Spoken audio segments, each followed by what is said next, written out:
Antes de falarmos qual foi a Constituição que vai surgir dessas reuniões dos deputados brasileiros nessa Assembleia Nacional Constituinte, vamos falar um pouco mais sobre quem foi Dom Pedro I, o nosso primeiro imperador do Brasil, que nos deu nossa primeira Constituição. Ele nasceu em 12 de outubro de 1798 no Palácio de Queluz, em Portugal, que inclusive é curiosamente onde ele vai passar os últimos dias da vida dele depois que ele fosse embora do Brasil. Desde pequeno, Dom Pedro gostava de brincar de soldado com seu irmão Miguel. Inclusive, quando ele estava aqui no Brasil, ele gostava de juntar os filhos de alguns escravos e simular guerras de brincadeira em que ele seria o comandante de um exército e o Dom Miguel, o comandante de um outro exército. Parece que estavam prevendo os futuros conflitos entre os irmãos. Quando ele tinha 9 anos de idade, lá para o final do ano de 1807, a sua vida mudou radicalmente quando o exército napoleônico, comandado pelo general Junot, ameaçou invadir Portugal. E ele, em companhia de seu pai, o Dom João VI, sua mãe Carlota Joaquina, e de seu irmão Dom Miguel, e outros membros da família real vieram às pressas para o Brasil.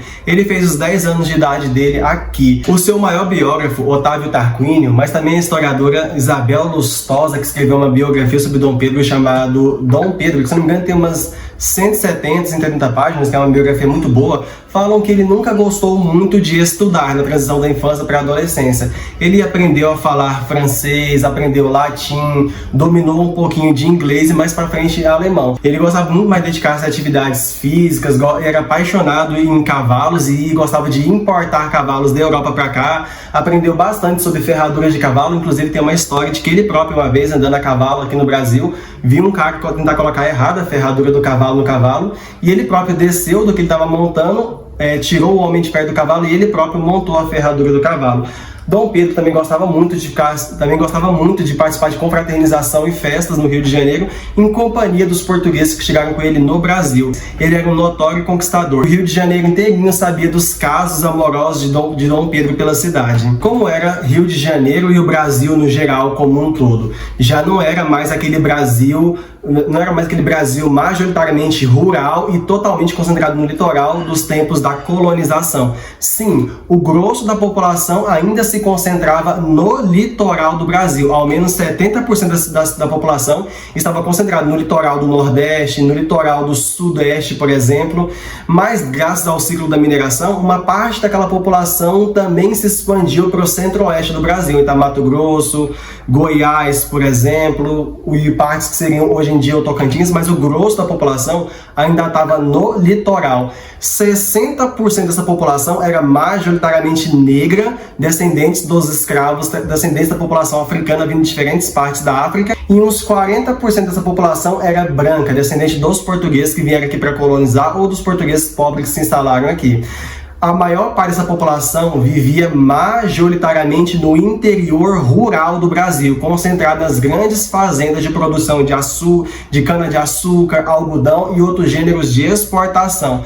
Porém, algumas cidades já estavam surgindo no litoral do Brasil, como por exemplo as cidades de Pernambuco, como Olinda e Recife, que já tinha uma vida urbana pujante, grandes comerciantes portugueses e brasileiros instalados. Também já existiam cidades grandes em São Paulo, como a cidade de Santos, onde José Bonifácio, por exemplo, vai nascer. Também existia a cidade do Rio de Janeiro e a cidade de Salvador, na Bahia. Rio de Janeiro, onde a família real ficou, era uma cidade de dimensões menores que Salvador, mas já era uma cidade que havia elevado sua população para 60 mil habitantes. Era uma grande cidade, era um grande porto comparável à cidade de Nova York nos Estados Unidos do século XIX.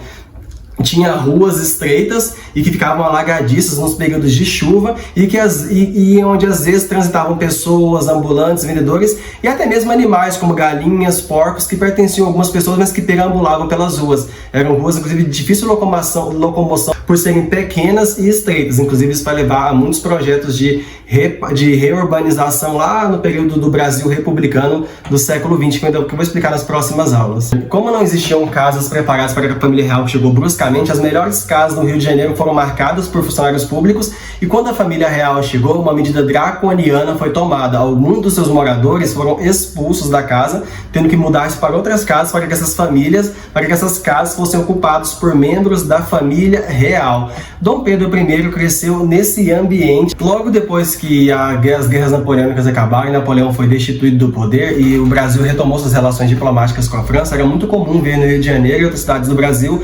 instalado nas grandes cidades lojas de comerciantes ingleses, comerciantes franceses e comerciantes portugueses. Um general inglês que estava no Brasil lá para os anos 1820, Graham Hammond, por exemplo, que estava aqui ajudando a negociar os acordos de independência, ficou surpreso com a quantidade de escravos que perambulavam pelas ruas do Rio de Janeiro. Eram escravos, muitas vezes, que carregavam cestas nas cabeças ou entre os braços, vendendo produtos e que ao final do dia entregavam dinheiro para os seus proprietários. Agora surgiam também não só os escravos que ficavam nas lavouras no campo, mas também os escravos das cidades que vendiam produtos e faziam comércio para os seus proprietários.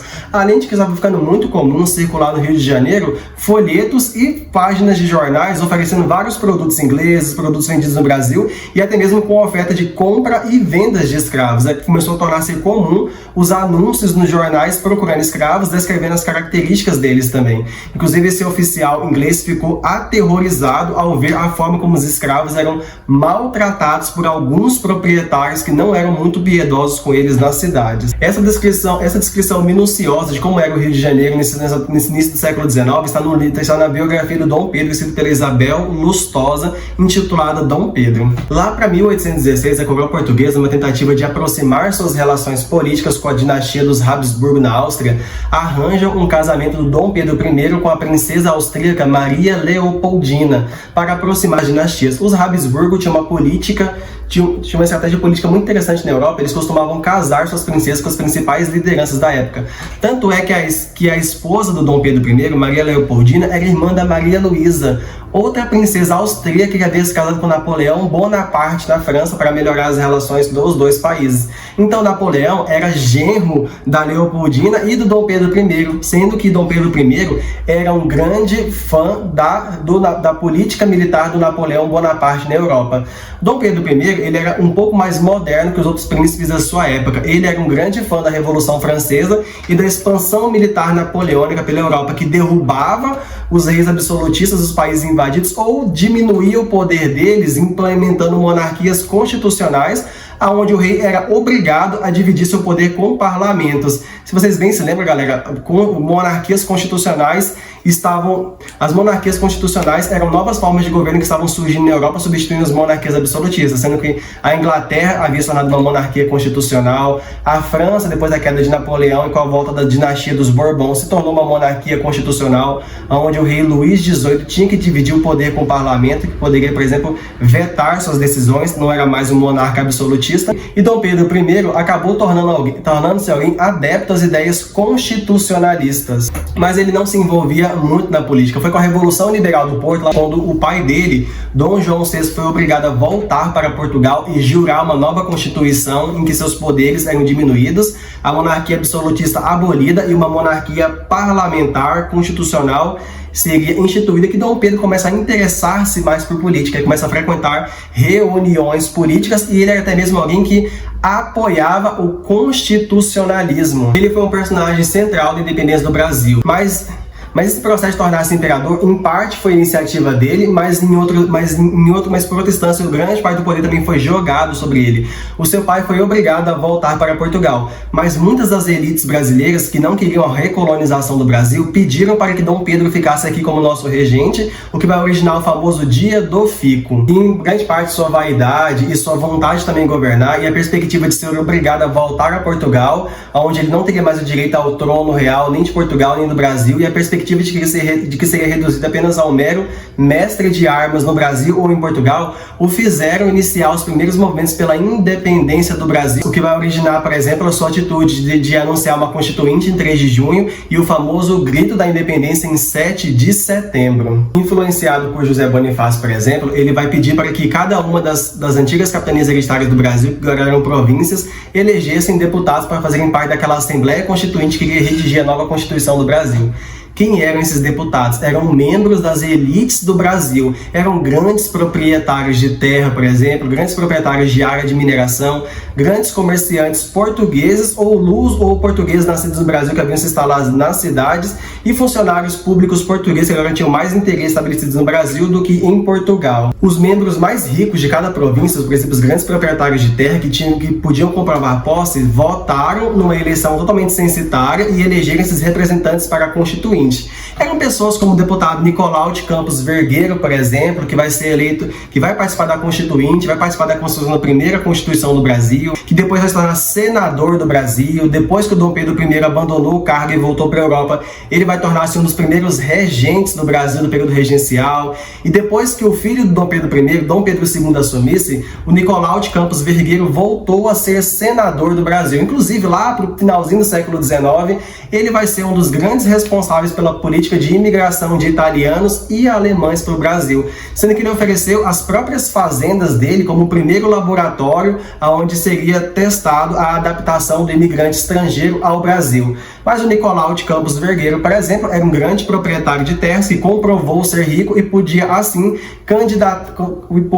candidatar-se a ser um dos deputados da Constituinte, e chegando na Constituinte ele foi um dos que ajudou a elaborar a Constituição. Para ganhar o apoio de membros dessa elite, para ser o nosso primeiro imperador, Dom Pedro I dizia-se, além de ser um defensor do constitucionalismo, também um defensor do liberalismo, aquela corrente que surgia na Europa e que defendia que os reis poderiam governar, porém com autoridade, com o seu poder diminuído, tendo, por exemplo, que submeter-se às decisões do parlamento, ajudando na elaboração de leis, mas tendo que aceitar que algumas de suas leis não fossem acatadas pelo parlamento.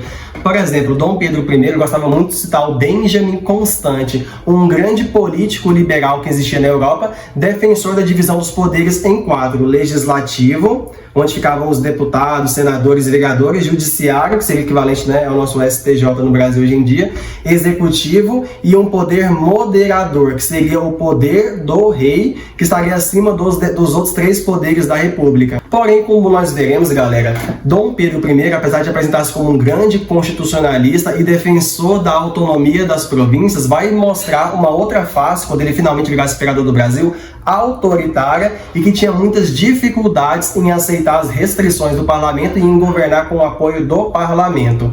Por exemplo, veremos que durante as discussões parlamentares, em que a Constituinte ficou dividida entre liberais e conservadores, ele vai aproveitar-se desse momento para pedir ao exército que dissolvesse a Assembleia Constituinte, interrompendo os trabalhos dos deputados e impondo ele próprio uma Constituição modelada conforme as suas vontades, que é a Constituição de 1824. Os deputados da Constituinte dividiam-se em dois grupos: o dos liberais, que também podia ser chamado de Partido Brasileiro, e os portugueses, ou Partido Português. Depois falaremos do Partido Português. Dentro do Partido Brasileiro, também chamado de os liberais, existia duas facções diferentes: os liberais conservadores, ou bonifacianos, e os liberais radicais, também chamados de exaltados ou extremistas. Os liberais exaltados, também chamados de extremistas, liderados pelo jornalista e comerciante, desembargador do Rio de Janeiro, Gonçalves Ledo, defendiam que o imperador tivesse quase nenhum poder, que todas as decisões políticas tomadas no Brasil fossem tomadas praticamente pelo parlamento, e que a figura do Dom Pedro I fosse apenas uma figura decorativa, um imperador que reina, mas que não governa, igual era na Inglaterra, mais ou menos. Os liberais conservadores, ou só conservadores, era o grupo liderado pelo José Bonifácio e pelos seus irmãos, os Andradas, né? Esse grupo via com maus olhos o constitucionalismo. O próprio José Bonifácio era um brasileiro que, ao viajar pela Europa, teve contato com a Revolução Francesa e não via com bons olhos o processo de derrubada do rei. Apesar de ter ideias muito progressistas no campo social, como, por exemplo, ser um defensor da abolição da escravidão, José Bonifácio, da imigração de trabalhadores livres para o Brasil e do deslocamento da capital para o centro do Brasil, politicamente ele era conservador e às vezes considerado retrógrado. No início, galera, os conservadores não queriam nem que o Brasil rompesse com Portugal. Eles queriam que existisse uma monarquia dupla, que existisse um rei em Portugal, um rei no Brasil, Brasil e Portugal ainda fossem o mesmo reino, só que com reis separados, administrações separadas. Como eles viram que Portugal queria recolonizar o Brasil, acabaram rompendo com esse projeto, porém defendiam que o rei que ficasse no Brasil, Dom Pedro I, governasse com mais poderes, que ele pudesse inclusive vetar decisões do poder legislativo, por exemplo, vetando leis do Congresso, por exemplo. Ao contrário dos liberais conservadores e extremistas que formavam o Partido Brasileiro, estava o Partido Português. Esse grupo formava uma espécie de gabinete paralelo que cercava o imperador e que defendia que ele deveria ter poderes absolutos e até mesmo voltar a ter uma união com Portugal no futuro, unindo as duas monarquias. Eles, inclusive, vão incentivar Dom Pedro a dissolver a Constituinte e impor uma Constituição à sua própria vontade. E foi o que o Dom Pedro fez, dissolvendo a Constituinte e impondo, no ano de 1824, a nova e a primeira Constituição oficial do Brasil. Pela nova Constituição de 1824, o território das antigas capitanias hereditárias, que tinham o tamanho quase que dos estados atualmente, tornaram-se províncias. E os seus governadores seriam os presidentes das províncias.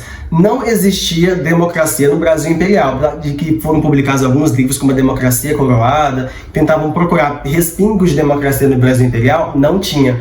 Os presidentes de províncias não eram eleitos pela população local, eram nomeados pelo imperador, que tinha o chamado poder moderador, que dava a ele o poder de nomear os presidentes das províncias, que por isso se subordinavam a ele e acabavam tomando decisões que favoreciam a ele, porque eram nomeados pelo imperador. As 3 capitanias de Ilhéus, Baía de Todos os Santos e Salvador foram unificados territorialmente, virando uma única capitania, que era a capitania da Bahia, cujo presidente seria nomeado pelo imperador através do que dizia a Constituição de 1824. Essa Constituição também estabelecia a divisão do Brasil em 3 poderes, um legislativo personificado na Câmara dos Deputados e no Senado, onde ficavam os deputados e senadores eleitos pelas pessoas mais ricas do Brasil, a elite, um poder executivo, que seria o de chefe de Estado e chefe do governo, liderado pelo imperador, que seria o Dom Pedro I, e um poder judiciário, que ficaria o Supremo Tribunal de Justiça, o Tribunal de Relações e o juiz de primeira instância, que também seriam nomeados pelo imperador, cujos membros seriam também nomeados pelo imperador, através da atribuição que o imperador ganhava do 4º poder, que era chamado poder moderador. Esse sistema eleitoral era dividido em 2 graus. Os eleitores de paróquia deveriam comprovar uma renda de 100 mil réis. Esses eleitores de paróquia, que eram membros mais abastados de cada uma das províncias do Brasil, podiam eleger chamados eleitores de 2º grau ou eleitores de província. Esses eleitores de província tinham que comprovar, para poder participar desse colégio eleitoral, uma renda de 200 mil réis.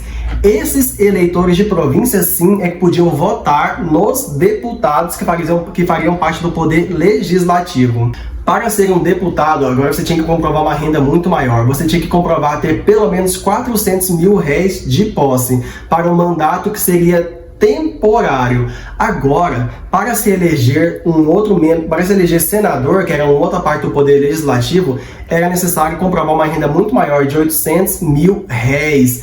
Agora sim, galera, os senadores, ao serem eleitos, eles chamam mandato vitalício, ou seja, uma vez eleito senador, você ficaria nesse cargo para o resto da sua vida. Um grande exemplo disso, por exemplo, seria o senador Nicolau de Campos Vergueiro, que eleito senador nessa época ficou quase até o finalzinho do período imperial. Só que tinha um outro detalhe: os senadores eles eram votados, por essa população, só que mesmo assim corria o risco do imperador vetar o nome de um ou outro senador.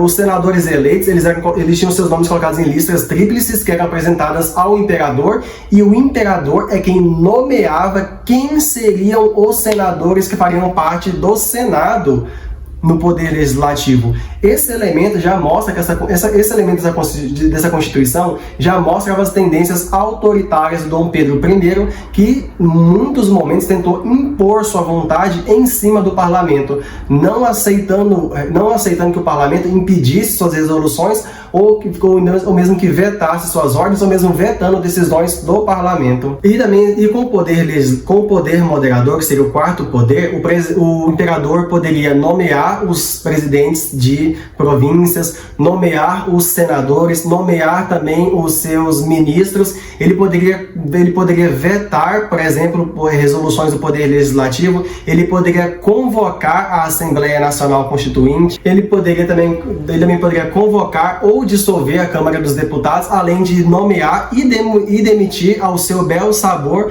magistrados culpados de corrupção. Seria uma espécie de poder acima dos 3 poderes políticos e a suposta chave de toda organização política. Para formular o poder moderador, Dom Pedro baseou-se muito nos trabalhos de Benjamin Constant. o grande pensador francês. Outra coisa que essa Constituição manteve, galera, foram as estreitas relações entre Estado e Igreja, chamado Padroado Real Régio, que o Brasil vai herdar de Portugal. O imperador tinha o poder de nomear padres e bispos para atuarem aqui no Brasil, e em troca, galera, ele ganhava um grande poder político, porque os padres e bispos nomeados pelo imperador submetiam-se muitas vezes à vontade do imperador, fortalecendo seu poder político. E também, galera, com o Padroado Real Régio, acabava que a religião oficial de Estado era a religião católica, o que fazia com que o imperador brasileiro tivesse meio que um acordo com a Igreja Católica, que ajudava a legitimar o seu poder como sagrado também perante os mais católicos da sociedade.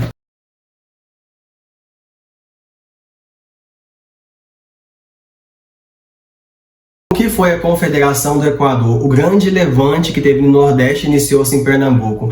O fechamento brusco da Assembleia Constituinte e o fato de que Dom Pedro ortogou, ou seja, impôs a Constituição de 1824, não deixou os principais representantes do Nordeste muito satisfeitos. Os dois grandes principais líderes da Confederação do Equador, que era uma revolução de caráter republicano que eclodiu primeiro em Pernambuco, era o médico Cipriano Barata, que já havia participado da Conjuração Baiana no finalzinho do século XVIII, havia participado da Revolução Pernambucana no período regencial aqui no Brasil, e agora, galera, havia se tornado um grande opositor da monarquia portuguesa e do Dom Pedro I, acusando Dom Pedro I de ter tendências autoritárias. Eles com parte da elite local, não haviam gostado da forma como as províncias haviam perdido liberdade frente à centralização do poder que estava imposto pela nova Constituição de 1824. Somou-se a essa insatisfação a crise econômica que acontecia na região. Como os preços dos produtos exportados de regiões do Nordeste para o mundo estavam em queda no mercado internacional, como o açúcar, o algodão e o tabaco, uma crise econômica instaurou-se pela região, aumentando a insatisfação e o clima de tensão nas principais províncias do Nordeste e principalmente em Pernambuco. Dom Pedro I havia nomeado Manuel de Carvalho de Paz Andrada como o presidente da província de Pernambuco, mas as câmaras municipais de Olinda e Recife, principais cidades pernambucanas, não aceitaram a nomeação desse presidente de província.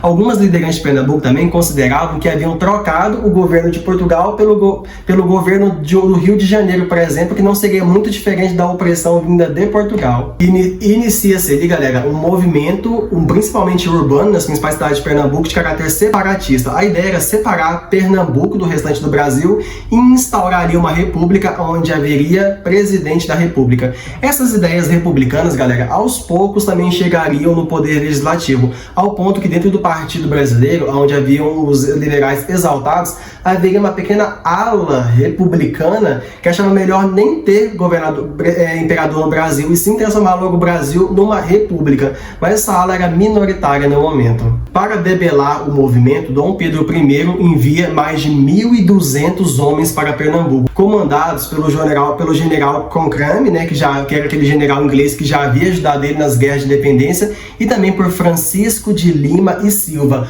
um militar que era pai do Duque de Caxias, um militar que seria muito importante no período imperial. Após o fim da Confederação do Equador, Francisco de Lima e Silva, por exemplo, seria colocado pelo Dom Pedro como presidente da província de Pernambuco, e futuramente, quando ele saísse, por exemplo, da carreira militar, ele candidataria-se a um cargo no Senado e iria ficar nesse cargo pelo resto da vida. As províncias de Paraíba, Ceará e Rio Grande do Norte aderiram a Pernambuco e juntas elas formaram a Confederação do Equador, repúblicas que não teriam um imperador, em que seus próprios membros poderiam eleger os seus representantes, como presidente da república, deputados, vereadores e senadores. Eles queriam uma espécie de república baseada nos Estados Unidos, onde existia o federalismo, onde cada província onde cada estado tem muita autonomia com relação ao poder executivo.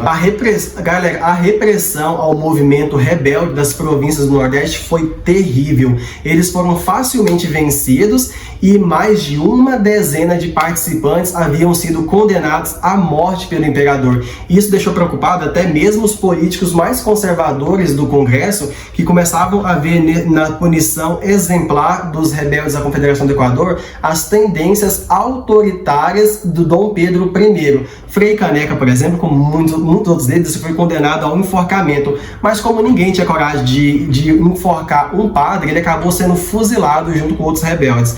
A violenta forma como Dom Pedro lidou com os rebeldes da Confederação do Equador fez com que ele já ganhasse a oposição de alguns brasileiros naquele momento. Os casos extraconjugais envolvendo traições do Dom Pedro a Maria Leopoldina, traições que ele cometeu com uma mulher chamada Domitila de Castro, também começaram a escandalizar a sociedade do Rio de Janeiro e de outras províncias. E todo mundo sabia que Dom Pedro I era mestre dos casos extraconjugais.